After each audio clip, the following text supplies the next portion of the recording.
अशी तशी नाही वो कधी इडा पिडा जात, ती फक्त डोऱ्याच्या येड्यामध्ये बात.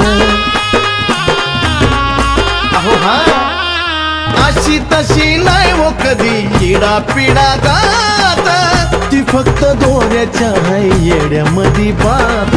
जे कुणाला समजलं ते ओ मला उमजलं, ती चंदनाला पण सुगंध देई, ती चंदनाला पण सुगंध देई. अहो ती डोंगराची माझी येडा माई, कुणाचा विश्वास तुटू देत नाही. अहो ती डोंगराची माझी येडा माई, कुणाचा विश्वास तुटू देत नाही.